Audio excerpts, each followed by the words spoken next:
What is a fallacy? Can you tell me what a fallacy is? What's up? Unmute, Nick. Hi, can you hear me? Yep. Yeah, I guess I'm gonna try and have a debate in favor of atheism. So, first of all, would you agree with like the parsimony principle that unless your worldview, your set of beliefs, hold on, slow down. Agree with slow down. Parsimony. I didn't hear parsimony principle. The what? Parsimony principle. Okay, parsimony principle. Go ahead. Yeah, so basically the way I understand it is if unless your set of beliefs explains the world around you and the variability around responses in the world around you better than another model, then it is logical it is rational to just reduce to the simpler model that explains the world. So basically it's like Occam's razor. Like as an atheist, yes, like a religious person, what exactly does your worldview, does your set of beliefs explain that I, as an atheist, wouldn't be able to?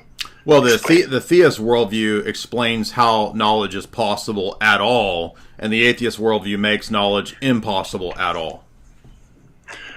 Could you elaborate on that? Yeah, the theistic worldview provides the possibility of grounding knowledge, universals, mathematical entities, logical categories, etc., the preconditions of knowledge. All of those are grounded in a theistic worldview where there's the metaphysics that those things are possible, and knowledge is therefore possible. Whereas an atheistic worldview, due to the finitude of the human mind, the inexplicability of the human mind, the irrationality of the external world, etc., make the possibility of justifying grounding knowledge impossible. So you're saying that basically the atheistic person, he can ground his kind of knowledge, whereas an atheist cannot. But don't you see the case that maybe an atheist is just has the humility to kind of accept him being not able to ground? Well, claiming that you have the ability has nothing to do with justifying your knowledge claims. Mm-hmm. Well, all right. Now, justifications, like the way I see it, if we have like any given statement, it is justified if it is true, and it's just like a question. Again, knowledge can only exist if you have like a definition, like some kind of a metaphysics here. You have like a definition of truth, right? So you can assign truth to any given statement, and I don't think that it is necessary to believe in a God or to be theistic to have a definition of truth. For example, like you could, I don't know. You're missing the point. So you can say that God isn't necessary to have a quote definition of truth, but how do we know that that's the case? What's the justification for that assertion?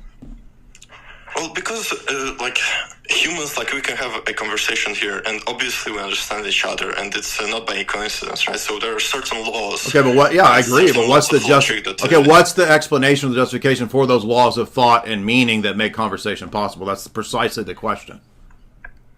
What's the account for that? Well, maybe it's grounded in. I don't know. It's grounded in evolution. So, I don't know. How would evolution, a process of constantly moving flux and change, ground something immaterial and invariant? Well, because the immaterial and the invariant, and I guess by that you mean the logic and like other like transcendental. Well, the principles are meaning. Well, can I just like finish my sentences, please? It's like intertwined with the material. So that's like you're just asserting metaphysics. How do you know that? What's the justification for that? You're just asserting things. Justify these claims. Well, that's just an observation. So the way I see it. Wait a minute. So it's an assertion. So you said maybe the immaterial is bound up with and entangled with the material. Okay, so God does it all. Are you going to accept that? No. All right. So what's the justification for that? So if you define God as like don't change the subject. Tell me the justification for your assertion. Stop changing the subject. What's the justification for your assertion?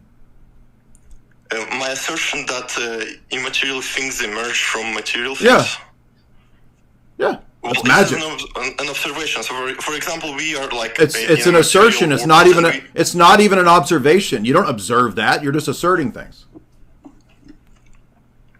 Well, no, just let me finish. So I can give you an example, and you can say what's wrong about it. Well, So how we're is giving an having a example conversation, going like, to justify the assertion?